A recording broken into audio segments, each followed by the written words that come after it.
हरे कृष्ण. सर्वांचं स्वागत आहे.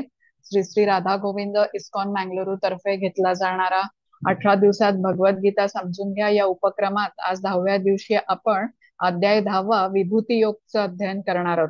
तर प्रथम आपण मंगलाचरणने सुरुवात करूया. ओम अज्ञानतिमिरान्धस्य ज्ञानाञ्जनशलाकया चक्षुरुन्मीलितं येन तस्मै श्रीगुरवे नमः. श्रीचैतन्यमनोभीष्टं स्थापितं येन भूतले स्वयं रूप कदा मह्यं ददाति स्वपदान्तिकं. हे कृष्ण करुणा सिंधो दीनबंधो जगत्पते गोपेश गोपिका कांत राधा कांत नमोस्तुते. तप्त कांचन गौरांगी राधे वृंदावनेश्वरी वृषभानुसुते देवी प्रणमामि हरिप्रिये.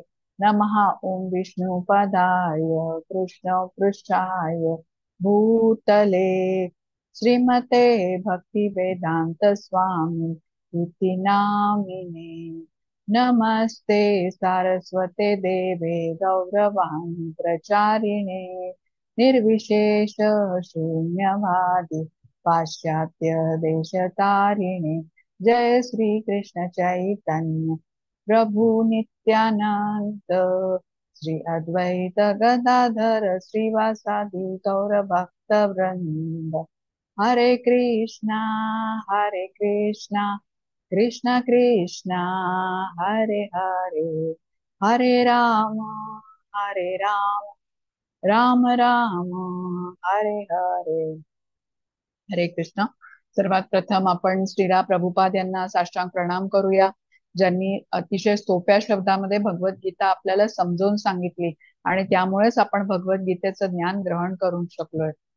श्री श्री राधा गोविंद इस्कॉन मंगळुरूचे अध्यक्ष नामानिष्ठदास प्रभूजी यांना सादर प्रणाम, ज्यांनी आपल्यासाठी हा अभ्यासक्रम बनवला, या स्लाइड्स बनवल्या, झूमद्वारे आपल्याला हा अभ्यासक्रम उपलब्ध करून दिला, त्यामुळे आपण या संधीचा लाभ घेऊ शकलो. अन्वय माताजींना प्रणाम करते, ज्यांनी मला भगवद्गीता शिकवली. आमच्या सर्वांच्या प्रेरणा पूजा माताजींना प्रणाम करते. वर्गाला उपस्थित राहून सेवा देणाऱ्या दीपांजली माताजींना प्रणाम करते. उपस्थित भक्तगण सगळ्यांना प्रणाम आणि सर्वांचं स्वागत. तर आज आपण विभूती योग शिकणार आहोत. अध्याय 10वा. तर या अध्यायामध्ये कृष्ण आपल्याला त्यांच्या विभूतींच्या बद्दल, विभूती म्हणजे ऐश्वर्यांच्या बाबतीमध्ये सांगणार आहेत. आता कृष्ण जेव्हा आपल्याला त्यांच्या विभूती सांगतात, त्यांची ऐश्वर्य सांगतात, शक्ती सांगतात असं म्हणूया, ते ऐकून त्यांच्याबद्दलचं जे आपलं आकर्षण आहे ना, ते अजूनच वाढतं आणि त्यांच्याबद्दल अधिक जाणून घेण्याविषयी आपण प्रयत्न करतो. तसंच या अध्यायामध्ये चतुर्श्लोकी गीता आपण बघणार आहोत. 10व्या अध्यायातले 8 ते 11 हे श्लोक चतुर्श्लोकी गीता म्हणून ओळखले जातात आणि यामध्ये पूर्ण भगवद्गीतेचं सार आपल्याला सांगितलेलं आहे. तर श्री श्री राधा गोविंदांच्या चरणी आपण प्रणाम करूया, त्यांचे आशीर्वाद घेऊन अध्ययन वर्गाला सुरुवात करू.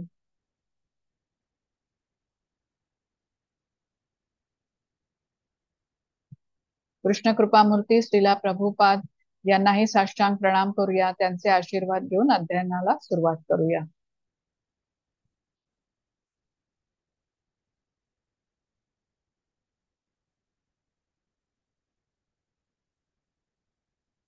जगन्नाथपुरीचे अर्च विग्रह थे श्री जगन्नाथ, सुभद्रा आणि बलदेव, त्यांनाही साष्टांग प्रणाम करूया आपण.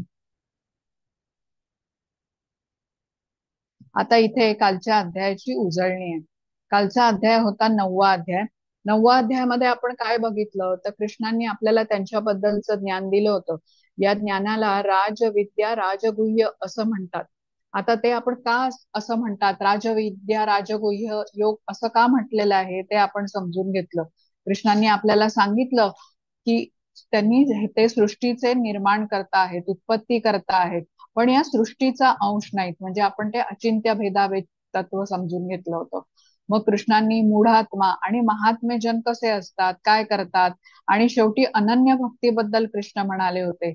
आणि आपण तो श्लोक बघितला होता बघा, सगळ्यात महत्वाचा, मन्मना भव मद्भक्तो मद्याजी माम नमस्कुरु मामे वैश्यसी युक्तैवम आत्मानाम मत परायणम. त्यामध्ये कृष्णाने आपल्याला काय सांगितलं होतं? सदैव माझे चिंतन कर, माझा भक्त बन, मला नमस्कार कर आणि माझेच पूजन कर. असं केल्याने तू निश्चित मला प्राप्त होशील. हे राजविद्या, राजगुह्य जे ज्ञान आहे, सगळ्यात गुह्य ज्ञान काय आहे? तर हेच कृष्णाने सांगितलं होतं, सदैव माझं चिंतन कर, माझाच भक्त बन, मला नमस्कार कर आणि हे केल्याने तू मला निश्चित प्राप्त होशील.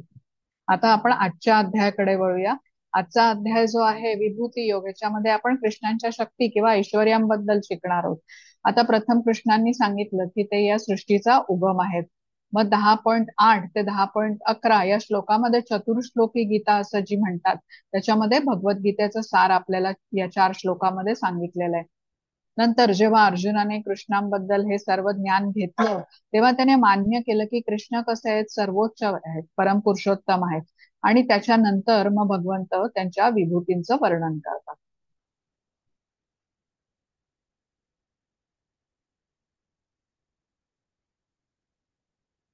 आता आजच्या अध्यायाचं नाव आहे विभूती योग.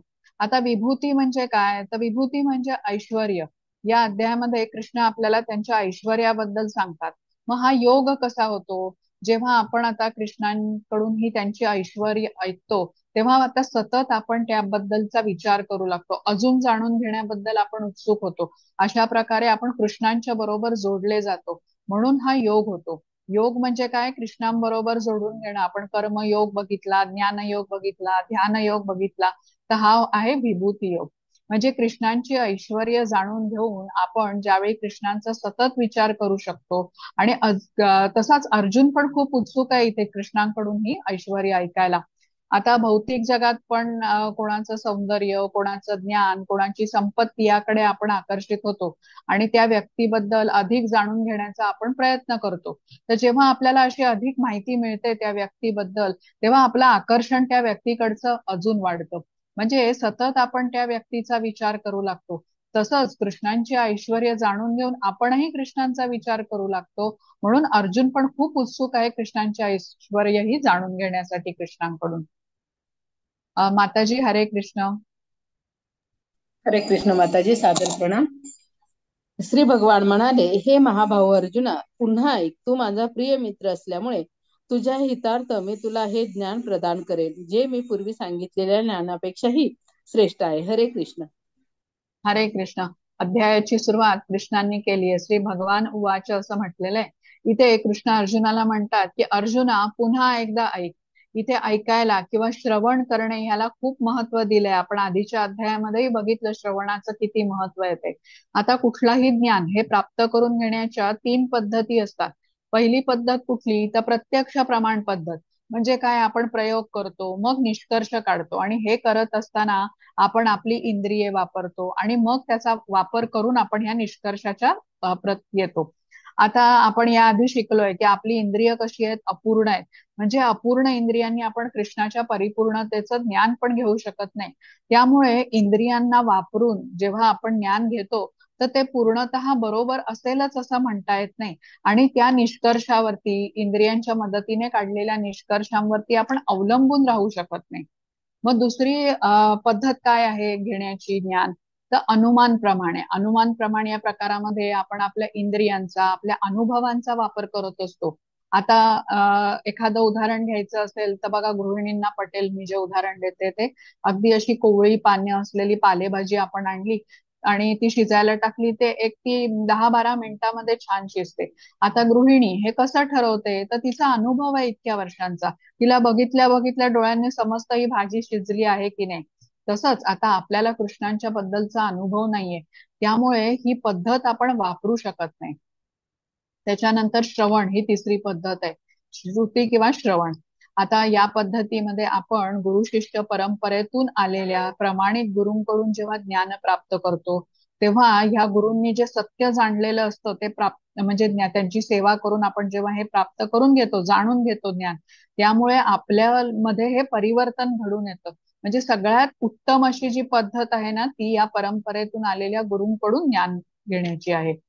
आता या श्लोकाच्या तात्पर्यामध्ये श्रीला प्रभुपाद आपल्याला काय सांगतात की मनुष्य जितकं भक्तांच्या विषयी श्रवण करतो, तेवढा तो अधिकाधिक भक्तिमय सेवेमध्ये स्थिर होतो. बघा अर्जुन कृष्णांचा जिवलग मित्र होता, सखा होता. तो कृष्णांवरती खूप प्रेम करत असे. आता भौतिक जगाचं उदाहरण घ्यायचं तर एखाद्या आईचं घेऊया. आता तिचा मुलगा असेल, आईचा मुलगा असेल, मुलगी असेल. आता शाळेतून घरी आला तो मुलगा. आता तो लहान मुलगा आपल्या आईला म्हणतो की आज आम्हाला ना शाळेमध्ये कविता शिकवली. मग आई त्याला सांगते की म्हणून दाखव मला कविता, कोणती नवीन कविता शिकवली तुला. आता मुलगा ती कविता म्हणून दाखवतो, आईला खूप आनंद होतो. आता त्या मुलाने ती कविता 4-5 वेळा जरी त्या आईला ऐकवली तरी तिला आनंदच मिळतो, कारण ती त्या मुलावरती खूप प्रेम करत असते. तसंच अर्जुन पण कृष्णांवरती खूप प्रेम करतो. त्यामुळे कृष्णांच्या मुखातून आलेली ही अमृतवाणी ऐकायला त्याला खूप आवडते. तर भक्त हे असे असतात, कृष्णांची वाणी ऐकायला, त्यांच्याकडून ज्ञान घ्यायला ते तत्पर असतात, कारण त्यांना खूप आनंद मिळत असतो. आता त्यामुळे श्रीला प्रभुपाद आपल्याला सांगतात की आपल्याला भक्तांचा संग केला पाहिजे, कृष्णांच्या कथा श्रवण केल्या पाहिजेत. तर श्रवण ही ज्ञान घेण्याची अतिशय उत्तम पद्धत आहे आणि जेवढं आपण श्रवण करू तेवढेच आपण भक्तीमध्ये स्थिर होऊ असं म्हटलं गेलं आहे.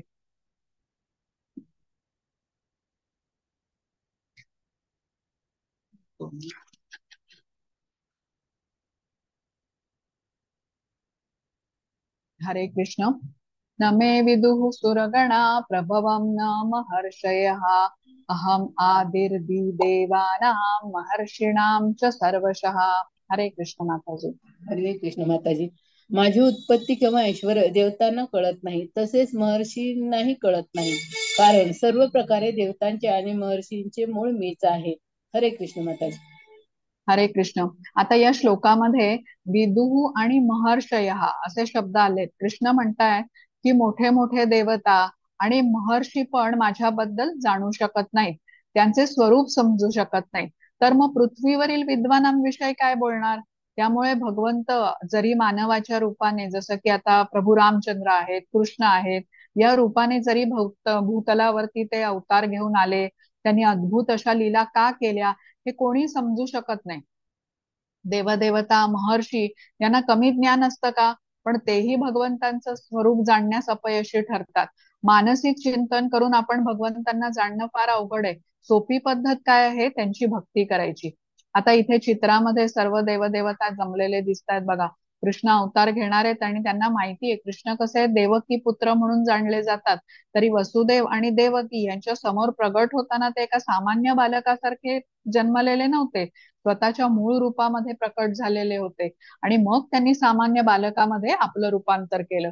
आता कृष्णांना या त्यांच्या मूळ रूपात बघणे, चतुर्भुज रूपात बघणे हे अतिशय दुर्लभ आहे आणि त्यामुळे सर्व देवी देवता तिथे एकत्र झाले कृष्णांचं दर्शन करण्यासाठी. इथे अजन्मा असाही एक शब्द आहे. अजन्मा म्हणजे कृष्णांचा जन्म आणि मृत्यू होत नाहीत, ते प्रगट होतात किंवा अवतार घेतात. त्यांचं कार्य संपलं, लीला संपली की ते गोलोकधामामध्ये परत जातात.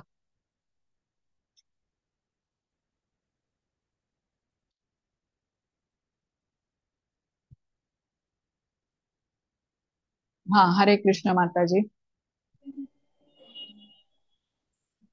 10.3 राहिलाय माताजी वाचायचा. 10.3 राहिलं आहे का? पण होय, मग माझ्याकडे खालचा माताजी मी स्लाइड, म्हणणार हा होते, हा. वाचू का? ओके ओके, हो हो, वाचा वाचा. हो. हा. हरे कृष्ण. सर्व मनुष्यामध्ये मोहरहित झालेला जो मनुष्य मला अजन्मा अनादी सर्व जगतांचा स्वामी म्हणून जाणतो, तोच केवळ सर्व पापापासून मुक्त होतो. हरे कृष्ण माताजी. हरे कृष्ण. आता हे इथे अजन्माबद्दल मी तुम्हाला आधीच सांगितलं. आता हा वाचा माताजी 6वा. हरे कृष्ण माताजी. 10.6. सप्त ऋषीगण आणि त्यांच्या पूर्वीचे 4 महर्षी तसेच मनु मानव जातीचे प्रजापती माझ्या मनापासून निर्माण होतात, म्हणजे माझ्यापासून उत्पन्न होतात, आणि विविध लोकांवरील निवास करणारे सर्व जीव त्यांच्यापासून उत्पन्न होतात. हरे कृष्ण माताजी. हरे कृष्ण. आता बघा, सर्वांचे उत्पत्ती करता कृष्ण आहेत, म्हणजे ते सर्वांच्या आधी आहेत. त्यामुळे त्यांना जाणणं आपल्याला अवघड आहे.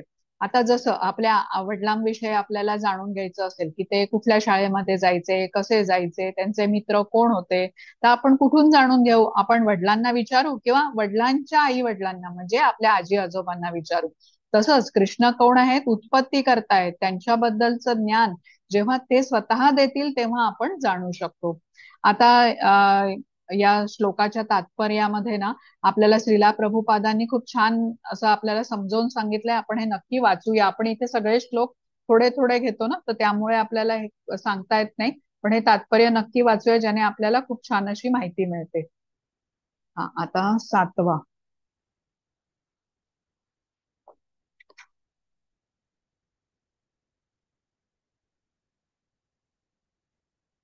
एतां विभूति योगं च मम यो वेत्ति तत्त्वतः सो विकल्पेन योगेन युज्यते नात्र संशयः. हरे कृष्ण माताजी. हरे कृष्ण. ज्याला माझ्या ऐश्वर्याची आणि योग शक्तीची वास्तविकपणे खात्री पडते, तो अनन्य भक्तीमध्ये तत्पर होतो, यात मुळीच शंका नाही. हरे कृष्ण. हरे कृष्ण. बघा, आधीच्या श्लोकामध्ये आपण बघितलं की सप्तर्षी गण, त्याच्या पूर्वीचे 4 महर्षी, तसंच मनु. मनु म्हणजे मानव जातीचे प्रजापती, सर्व काही कृष्णांपासूनच उत्पन्न होतात अशी कृष्णाने माहिती दिली आहे. आणि विविध लोकांवर निवास करणारे सर्व जीव हेही त्यांच्यापासून उत्पन्न होतात. ब्रह्मदेव म्हणजे भगवंतांच्या शक्तीपासून जन्मलेलं सर्वप्रथम जीव आहेत. आणि ब्रह्मदेवांपासून 7 महर्षी, त्यांच्या पूर्वी ते सनंद, सनातन आणि सनत कुमार हे 4 महर्षी, तसेच 14 मनु प्रकट झाले. आणि या 25 महर्षींना संपूर्ण ब्रह्मांडातील सर्व जीवांचा प्रजापती म्हटलं जाते. म्हणजे ब्रह्मांड किती आहेत? असंख्य आहेत. आणि प्रत्येक ब्रह्मांडामध्ये असंख्य ग्रहलोक आहेत. आणि या सर्वांचे आता उत्पत्ती करता कोण आहेत? कृष्ण आहेत. हे आपण लक्षात घेऊया. आता या श्लोकामध्ये आपल्याला काय सांगितलेलं आहे की कृष्ण सर्वोच्च आहेत, पण त्यांच्या ऐश्वर्याविषयी आपण जाणत नाही, पूर्णपणे जाणत नाही. तोपर्यंत आपण भक्तीमध्ये संलग्न म्हणजे निमग्न होऊ शकत नाही, दृढ होऊ शकत नाही किंवा स्थिर होऊ शकत नाही. आता इथे भगवंत आपल्याला त्यांच्या ऐश्वर्याविषयी ज्ञान देतात. आणि श्रीला प्रभुपाद आपल्याला सांगतात की आपल्याला कृष्णाविषयी प्रेम हवं. म्हणजे आता भौतिक जगामध्ये बघा कसं प्रेम असतं, ते इंद्रिय तृप्तीवरती आधारित असतं. पण इथे कृष्णांच्या प्रती जर का प्रेम असेल ना, तर ते तिथे कृष्णांच्या प्रती अनन्य सेवाभाव असा असतो. आता एखादी आई बघा, ती आपल्या लहान बाळाची कशी काळजी घेते, त्याला ती मधोमध ठेवते, केंद्रस्थानी ठेवते. आणि मग आपली दिनचर्या आखते. तिच्या मनामध्ये सतत त्या बाळाचेच विचार असतात, कारण ती त्या बाळावरती प्रेम करत असते. तसंच आहे, कृष्णांप्रती आपलं प्रेम असेल तर तिथे सेवाभाव असला पाहिजे. आता इथे चित्रामध्ये एक दृश्य दाखवलेलं आहे, मथुरेचं दृश्य आहे, ज्यावेळी कृष्ण आणि बलराम मथुरेमध्ये प्रवेश करतात. आता इथली सगळी माणसं जी आहेत ती कृष्णांना बघून एवढी आकर्षित झाली आहेत की आपल्या हातातलं काम थांबवून ते त्यांच्याकडे बघत राहतात. पुरुष असोत, स्त्रिया असोत, गायी घोडे सर्वच अचंबित होऊन बघत राहतात. आता अत्यंत तेजस्वी आणि आकर्षक असे होते बघा कृष्ण आणि बलराम. आता जेव्हा आपण हे मानतो की कृष्ण सर्वोच्च आहेत, तेव्हा आपण हेही मानतो की आपण त्यांचे सेवक आहोत. आता या पुढचे जे 4 श्लोक आहेत ना, 8 ते 11, हे चतुर्श्लोकी गीता असं म्हटलं जातं. यामध्ये कृष्ण प्रथम आपल्याबद्दल सांगतात, स्वतःच्या बद्दल सांगतात, मग त्यांच्या भक्तांबद्दल सांगतात. आणि हे भक्त कसे म्हणजे त्यानंतर 3ऱ्या श्लोकामध्ये कृष्ण आपल्या भक्तांवर कशी कृपा करतात हेही सांगतात. तर या 4 श्लोकांमध्ये गीतेचं संपूर्ण सार आहे असं म्हटलं जातं. आपण आता ते श्लोक बघूया.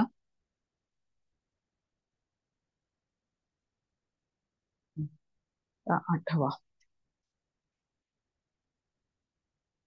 हरे कृष्ण. अहम सर्वस्य प्रभवो मत्तः सर्वं प्रवर्तते इति मत्वा भजन्ते माम बुधा भाव समन्विताः. हरे कृष्ण माताजी. हरे कृष्ण माताजी. मी सर्व प्राकृत आणि आध्यात्मिक जगताचा उत्पत्ती करता आहे. सर्व काही माझ्यापासून उद्भवते. जे बुद्धिमान मनुष्य हे पूर्णपणे जाणतात, ते माझ्या भक्तीमध्ये संलग्न होतात आणि अंतःकरणपूर्वक मला भजतात. हरे कृष्ण माता. हरे कृष्ण. आता हा चतुर्श्लोकी गीता मधला पहिला श्लोक आहे. कृष्ण काय म्हणतात या श्लोकामध्ये की मी या जगताचा उत्पत्ती करताय, म्हणजे कृष्ण निर्माते आहेत आणि आपण निर्मित आहोत. आता अर्जुन कसा पहिल्या अध्यायामध्ये तुम्हाला आठवत असेल, गोंधळलेल्या अवस्थेमध्ये होता, योग्य अयोग्य समजू शकत नव्हता. मग जेव्हा कृष्णांनी त्याला योग्य काय ते सांगितलं आणि योग्य कसं जाणून घ्यायचं हेही सांगितलं. आता हे 3 श्लोक ऐकून अर्जुनावरती काय प्रभाव पडेल ते आता आपण बघूया. पुढचा श्लोक बघू. 12वा.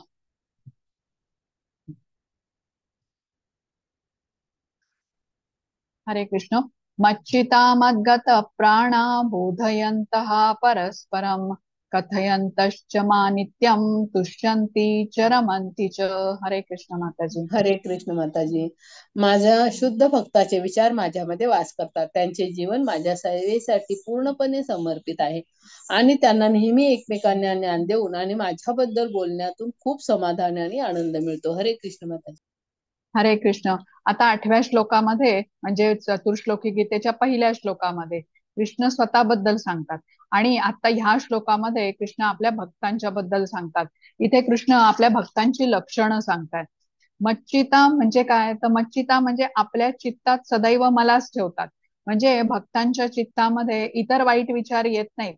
आता एखादं भांड असेल बघा, ते जेव्हा रिकामं असेल तर त्यामध्ये आपण घाण पाणी वगैरे घालू शकतो. पण जर का ते भांड स्वच्छ पाण्याने आधीच भरलेलं असेल तर त्यात इतर काही घालण्याची जागाच नसते.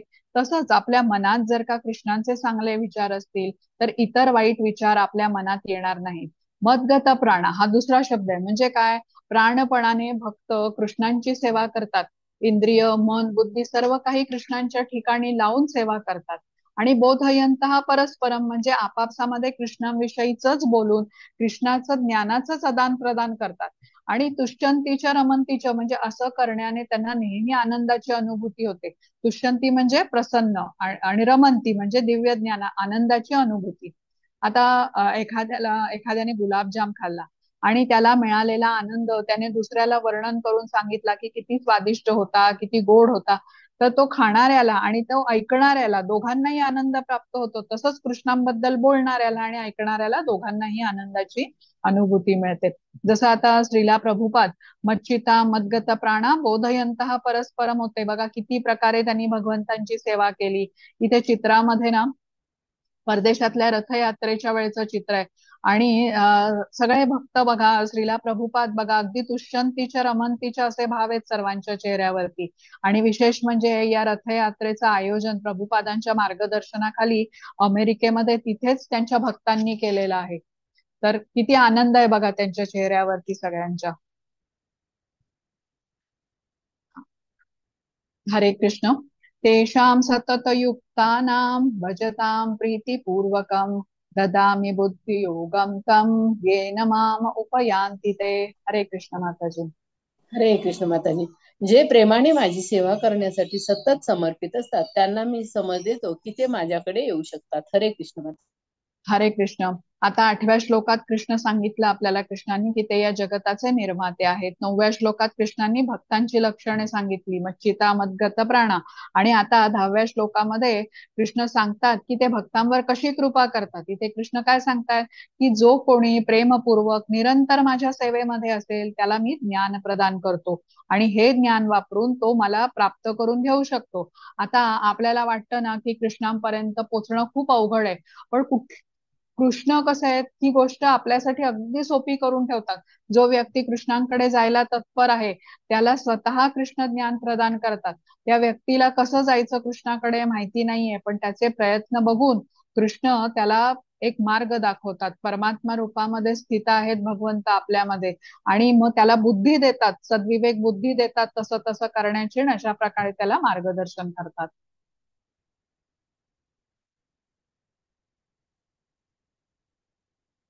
11वा.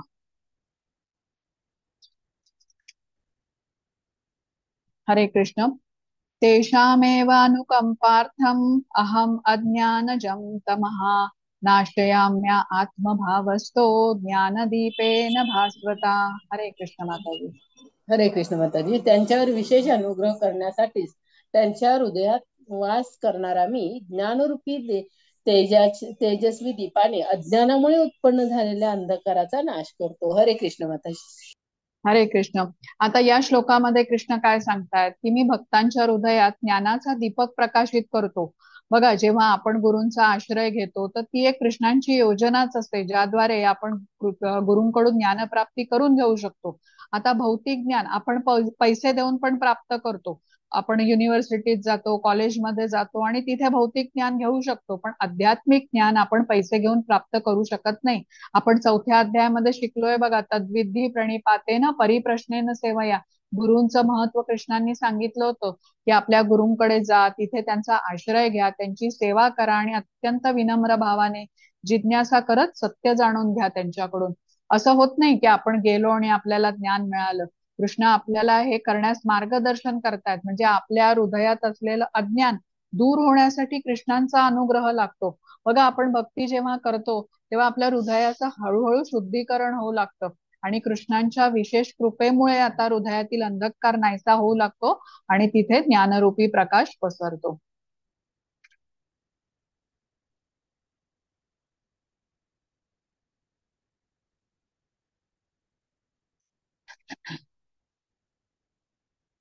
अर्जुन उवाच परब्रह्म परं धाम पवित्रं परमं भवान् पुरुषं शाश्वतं दिव्यम् आदिदेवम् अजं विभुम् आहुस्त्वमूर्षयः सर्वे देवर्षि नारदस्तथा आसितो देवलो व्यासः स्वयं चैव ब्रवीषि मे. हरे कृष्ण माताजी. हरे कृष्ण माताजी. अर्जुन म्हणाला, तुम्हीच पुरुषोत्तम भगवान परमधाम परम पवित्र परम सत्य आहात. तुम्ही शाश्वत दिव्य अधिपुरुष अजन्मा विभूत आहात. नारद, असित, देवल आणि व्यास यासारख्या महर्षींनी तुमच्याबद्दलच्या या सत्याला पुष्टी दिली आहे आणि आता स्वतः तुम्ही मला ते सांगत आहात. हरे कृष्ण माताजी. हरे कृष्ण. आता या श्लोकामध्ये बघा, प्रार्थना कशी करायची ते आपण शिकू शकतो. प्रथम अर्जुनाने भगवंतांची स्तुती केली. तो काय म्हणाला की तुम्हीच पुरुषोत्तम आहात, तुम्हीच परमधाम आहात, परम पवित्र परम सत्य आहात. आता इथे अर्जुनाला कृष्णांच्या ऐश्वर्याचं दर्शन घ्यायचंय. पण बघा, तो असं म्हणतो का की कृष्णा मला तुमचं ऐश्वर्य बघायचंय, तुम्ही मला तुमची ऐश्वर्य दाखवा, असं म्हणत नाहीये. अर्जुन कसा आहे, कृष्णांचा भक्त आहे. कृष्ण सर्वोच्च आहेत हे त्याला मान्य आहे आणि तो कृष्णांचा सेवक आहे ह्याचा त्याला स्वीकार आहे. आता त्यामुळे तो कृष्णांकडे कसं बोलायचं हे त्याला माहितीये. प्रथम तो स्तुती करतो, तुम्ही परमधाम परम पवित्र परम सत्य आहात. मग आपलं विधानाच्या पुष्टी करण्यासाठी तो काय म्हणतो की नारद, असित, देवल, व्यास यांच्यासारखे महर्षी सुद्धा तुमच्याबद्दल असंच म्हणतात. तर अर्जुनाकडून आपण शिकून घ्यायचंय की आपण जे सांगतो आहे, म्हणजे तो जे सांगतोय त्याची पुष्टी देण्यासाठी तो संदर्भ पण देतोय. आता चतुर्श्लोकी गीता ऐकून प्रसन्न झालेल्या अर्जुनाने केलेली ही कृष्णांची स्तुती आहे. आता आपल्या मनामध्ये जर का प्रश्न असेल की अर्जुन तर कृष्णांचा परमसखा आहे, तो तर स्तुती करणारच, म्हणून अर्जुन इतर गुरु परंपरेबद्दल सांगतो. इथे नारद, असित, देवल, व्यास सर्वच जण ही गोष्ट मान्य करतात की श्रीकृष्णच पुरुषोत्तम भगवान आहेत. हा, हे लक्षात घेऊ आपण.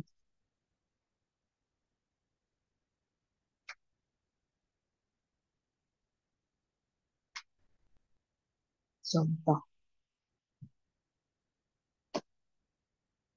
सर्वमेतऋतं मन्ये यन्मा वेदसि केशवाः नहि ते भगवत व्यक्तिं विदुर्देवा न दानवाः. हरे कृष्ण माताजी. हरे कृष्ण माताजी. हे कृष्ण, तुम्ही जे सर्व मला सांगितले आहे ते मी पूर्णतया सत्य मानतो. हे भगवान, देवता म्हणजे दानव तुमचे व्यक्तित्व जाणू शकत नाहीत.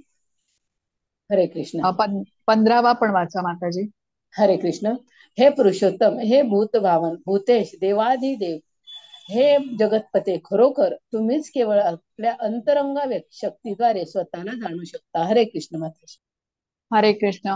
बघा, या दोन्ही श्लोकामध्ये या ठिकाणी अर्जुन काय सांगतोय की श्रद्धाहीन आणि आसुरी वृत्तीचे लोक कृष्णांना जाणू शकत नाही. देवदेवता जर त्यांना जाणू शकत नाही तर मग आधुनिक काळामधल्या विद्वानांविषयी काय सांगायचं. तर भगवत कृपेनेच आपण कृष्णांना जाणू शकतो. कृष्ण कसे आहेत, परम सत्य आहेत, परिपूर्ण आहेत. म्हणून मनुष्याने अर्जुनाच्या मार्गाचं अनुसरण केलं पाहिजे. दुसऱ्या श्लोकामध्ये अर्जुन काय करतोय, कृष्णांना वेगवेगळ्या नावाने संबोधतोय बघा. पुरुषोत्तम, भूतभावन, भूतेश, देवादिदेव, जगतपते. आता अर्जुनाला कृष्णांच्या विभूतींचं दर्शन घ्यायचंय. त्याआधी पण अर्जुनाने केलेली ही स्तुती आहे. आता चौथ्या अध्यायात आपण समजून घेतलं होतं ना की काळाच्या ओघामध्ये हे भगवद्गीतेचं ज्ञान कसं खंडित झालं आणि ज्ञान प्राप्त करण्यासाठी आवश्यक अशी गुरु परंपरा जी होती ना ती लुप्त झाली. म्हणून श्रीकृष्णांनी अर्जुनाद्वारे गुरु शिष्य परंपरेची पुनर्स्थापना केली. कारण अर्जुन हा त्यांचा जिवलग मित्र होता, महान भक्त होता आणि कृष्णांनी सांगितलेल्या सर्व उपदेशांचा अर्जुनाने स्वीकार पण केला.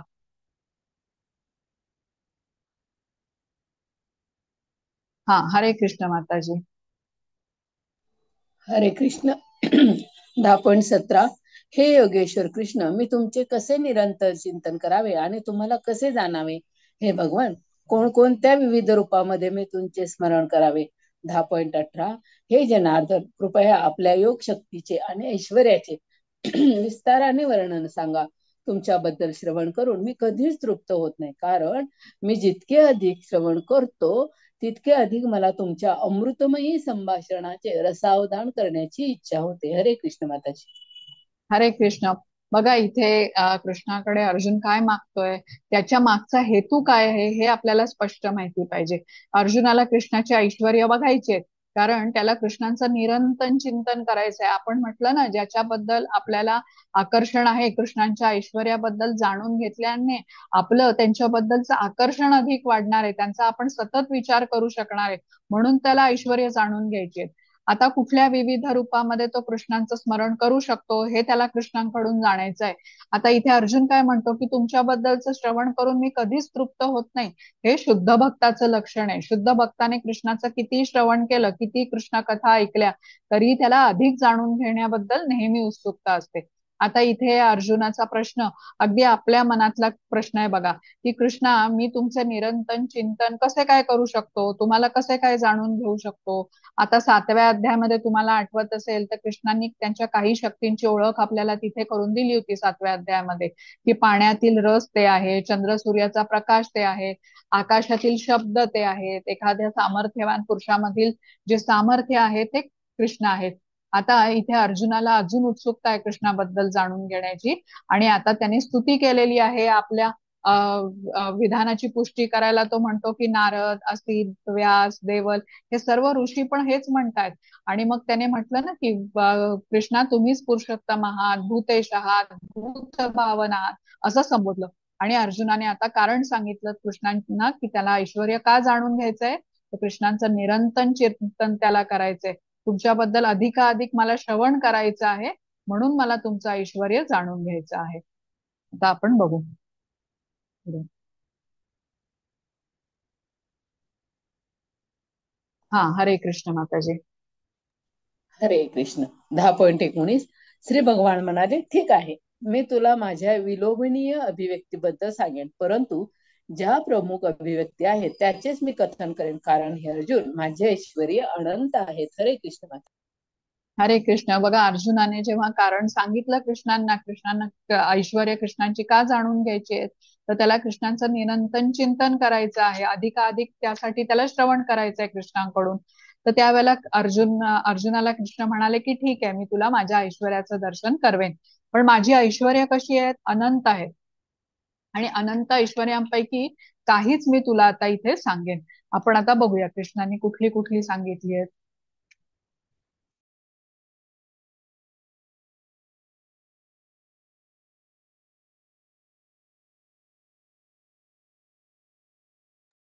आता इथे ना 3 स्लाइड्स आहेत ज्याच्यामध्ये ना कृष्णांची विविध ऐश्वर्य आहेत. आपण ही सगळी बघणार नाही आहोत.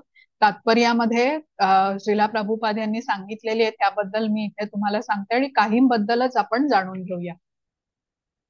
आता श्लोक नंबर 22 ते 38 ह्या श्लोकांमध्ये कृष्णांच्या शक्ती किंवा ऐश्वर्य आपल्याला सांगितली गेली आहे. आता त्यातली महत्वाची काही आपण इथे या चार्ट मध्ये सांगितली आहेत, की आदित्यांमध्ये विष्णू आहेत, ते तेजस्व्यांमध्ये सूर्य आहेत, मरुद्गणांमध्ये मरीची, नक्षत्रांमध्ये चंद्र, वेदांमध्ये सामवेद, देवतांमध्ये इंद्रिय, इंद्रियांमध्ये मन, प्राण्यामधील चेतना, मग रुद्रांमध्ये शंकर, पर्वतांमध्ये मेरू, पुरोहितांमध्ये बृहस्पती, सेनापतीमध्ये कार्तिकेय, जलाशयामध्ये सागर, वृक्षामध्ये अश्वत्थ, आणि देवर्षींमध्ये नारद, आणि सिद्ध पुरुषांमध्ये कपिल मुनी. अशी अनेक ऐश्वर्य आहेत. कृष्णांच्या ऐश्वर्यांना अंतच नाही, अनंत अशी ऐश्वर्य आहेत. आता या शक्ती किंवा ऐश्वर्यांना अंतच नाही असं कृष्ण म्हणाले, आणि या सर्वच शक्तींचं वर्णन करणंही शक्य नाही. तर अर्जुनाच्या जिज्ञासेचं समाधान करण्यासाठी इथे काही विभूतींचं किंवा काही शक्तींचं वर्णन करण्यात आलंय. 22 ते 38 हे जे श्लोक आहेत आपल्याला याबद्दल सांगतात, कृष्णांच्या ऐश्वर्यांच्या बद्दल. हरे कृष्ण माताजी. हरे कृष्ण. 10.39 शिवाय हे अर्जुना मी सर्व अस्तित्वांची उत्पत्ती करणारा बीज आहे. असे कोणतेही अस्तित्व नाही, हलणारे किंवा न हलणारे, जे माझ्याशिवाय अस्तित्वात असू शकते. 10.40 हे परंतप माझ्या दिव्य विभूतींना अंत नाही. मी जे सांगितले आहे ते माझ्या अनंत विभूतींचे केवळ सूचक आहेत. हरे कृष्ण. हरे कृष्ण. आता जवळजवळ 80 विभूतींचं वर्णन केल्यानंतर कृष्ण काय म्हणतात, की चर किंवा अचर हे माझ्यावरच निर्भर आहेत. मी सर्व सृष्टीची उत्पत्ती करणारा बीज आहे. आणि मग कृष्ण सांगतात की माझ्या विभूती कशा आहेत, अनंत आहेत. मी तुला जे सांगितलं ते केवळ सूचक आहे, म्हणजे थोडीशी झलक मी तुला दाखवलेली आहे. आता 40व्या श्लोकामध्ये कृष्णांनी काय सांगितलेलं आहे, की हे परमतप म्हणतात त्याला अर्जुनाला, की माझ्या विभूतींना अंत नाहीये. मी तुला जे सांगितलेलं आहे ना ते केवळ सूचक असं आहे. म्हणजे ह्यावरून आपण कल्पना करू शकतो की कृष्णांच्या विभूती जाणणं आपल्याला अशक्य आहे. म्हणजे त्यांच्या इतक्या अनंत अशा विभूती आहेत की ते जाणणं अशक्य आहे. आणि त्याच्या अर्जुनाचं जिज्ञासेचं समाधान करण्यासाठी त्यांनी काहीच इथे वर्णन केलेले आहे. आता आपण पुढचा श्लोक बघूया.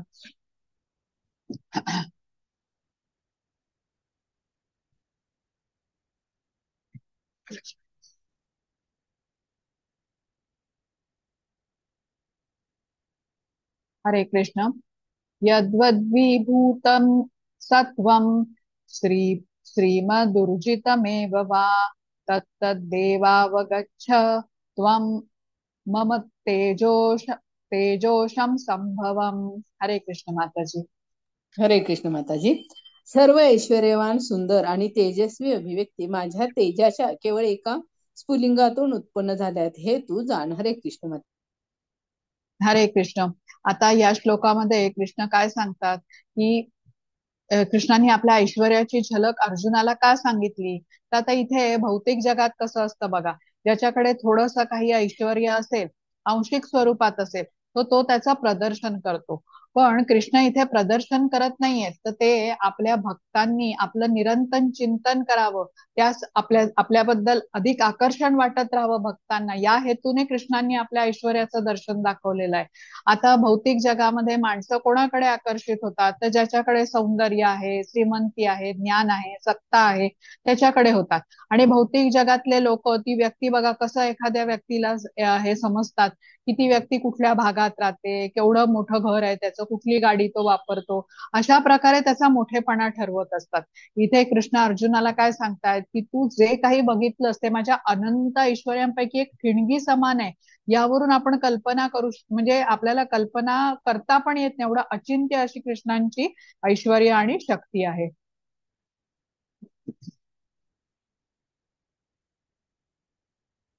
हा. हरे कृष्ण.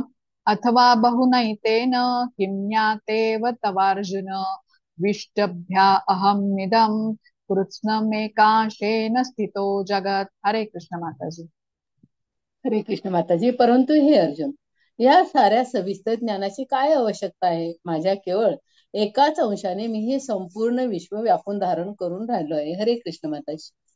हरे कृष्ण. आता इथे बघा कृष्ण अर्जुनाला विचारतायत, तुला एवढ्या ज्ञानाची काय गरज आहे अर्जुना. माझ्या अंशानेच मी हे सगळं विश्व व्यापून राहिलेलो आहे. म्हणजे एवढ्या अनंत त्यांच्या अशा विभूती आहेत, पण कृष्ण म्हणतायत की एका अंशाने मी हे विश्व व्यापून राहिलेलो आहे.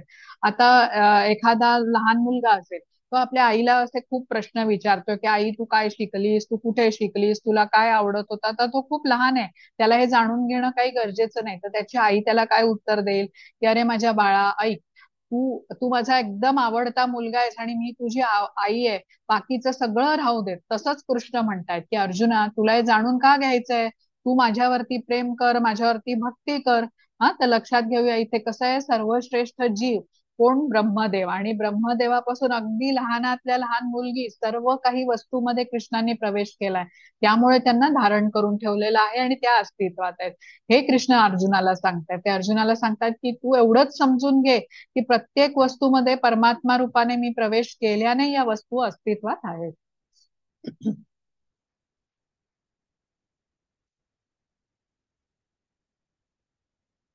हा, तर इथे आपला अध्याय संपलेला आहे. काय समजून घेतलं बरं आपण या अध्यायामध्ये, तर कृष्ण कसे आहेत, अज्ञात आहेत आणि आदी आहेत, म्हणजे सगळ्यात उगम आधी त्यांचा झालेला आहे. त्यामुळे त्यांच्याबद्दलचं ज्ञान आपण घेऊ शकत नाही जोपर्यंत ते स्वतः आपल्याला देत नाहीत. आणि त्यामुळे त्यांच्या ऐश्वर्याचं ज्ञान आता या अध्यायामध्ये कृष्णांनी स्वतः दिलेलं आहे. मग आपण चतुर्श्लोकी गीता बघितली, ज्यामध्ये भगवद्गीतेचं सार आपल्याला सांगितलं गेलेलं आहे. 4 श्लोक आहेत, 8 ते 11. मग चतुर्श्लोकी गीता ऐकल्यानंतर अति प्रसन्न झालेल्या अर्जुनाने कृष्णांची स्तुती केलेली आहे. त्याने मान्य केलं की कृष्णच परम पुरुषोत्तम आहेत, परम तप आहेत, परम सत्य आहेत. आणि कृष्णांच्या ऐश्वर्याचं दर्शन करण्यासाठी त्याने ही स्तुती केली. आणि मग कृष्णांना सांगितलं की मला तुमचं निरंतर चिंतन करायचं आहे, म्हणून तुमच्या ऐश्वर्याविषयी जाणून घ्यायचं आहे. मग कृष्णांनी काही ऐश्वर्यांचं वर्णन केलं आणि त्यांनी हेही सांगितलं कृष्णांनी की त्यांच्या अनंत विभूतींपैकी एक ही ठिणगी आहे किंवा त्याची झलक कृष्णांनी दाखवलेली आहे. आता बघा आपण शास्त्र म्हणजे कृष्ण कसे होते, जरी गोलोकामध्ये नित्य निवास करीत असले आहेत तरी ते सर्वव्यापी पण आहेत. म्हणजे अगदी इथे अणु परमाणू मध्येही त्यांची उपस्थिती आहे. तर जेव्हा कृष्ण पृथ्वीवरती अवतीर्ण झाले तेव्हा त्यांचं सौंदर्य म्हणा, त्यांचा अचिंत्य गुण हे त्यांनी प्रगट केले.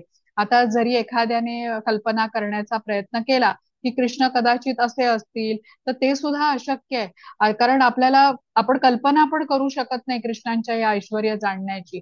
शास्त्रज्ञ बघा वेगवेगळं संशोधन करून अशी उपकरणं बनवत असतात गणना करण्यासाठी.